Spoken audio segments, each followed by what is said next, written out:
Pag-uwi naman ni Senator Jinggoy Estrada mula Amerika, patunay umanong hindi niya tatakbuhan ang plunder case laban sa kanya. Pero posible para bumalik si Estrada sa Amerika dahil sa problemang nakita sa kanyang tuhod.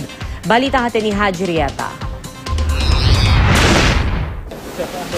Gamit ang tungkod, paika-ikang lumabas sa rival lobby ng NAIA Terminal 1 si Senator Jinggoy Estrada kaninang maghahating gabi. Galing sa Amerika ang senador para ipatingin ang kanyang tuhod. Ani Estrada, ang pagbabalik bansa niya ay patunay na hindi niya tatakbuhan ang kasong plunder laban sa kanya. Wala naman akong balak na tumakas katulad ng sinasabi na iba, ng aming mga detractors. Sa resolusyon ng ombudsman, nakita ng probable cause o sapat na basehan para kasuhan ng plunder sa Sandigan Bayan sa Estrada. Aabot umano sa 183 million pesos ang nakuhang kickback ng senador mula sa ilang ghost project ng mga peking NGO ni Janet Napoles na pinondohan ng PDAF. Sa kanyang sinumpang salaysay, sinabi ng provisional state witness na si Ruby Tuason na siya mismo ang naghatid ng kickback kay Estrada.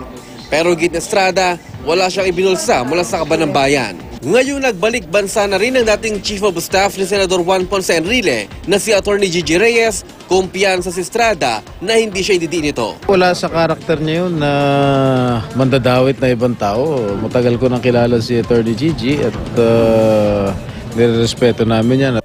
Senator, if ever maging whistleblower siya, what do you think will happen? Wala. I don't think she will become a whistleblower.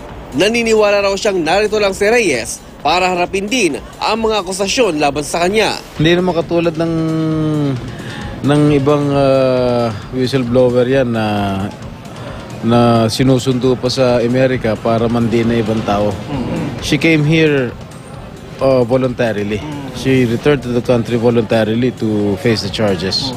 Ngayon pa lang, sinabi ng Estrada na posible rin siyang bumalik sa Amerika. May nadiscover raw kasi mga doktor doon na bali sa kanyang kaliwang tuhod. Meron yatang hidden fracture na sinasabi ng doktor that might need a surgery. Well, actually, pinababalik ako sa July to conduct further tests. But hindi natin alam kung ano mangyari. Saan to, sir? Sa Amerika to? Sa San Francisco.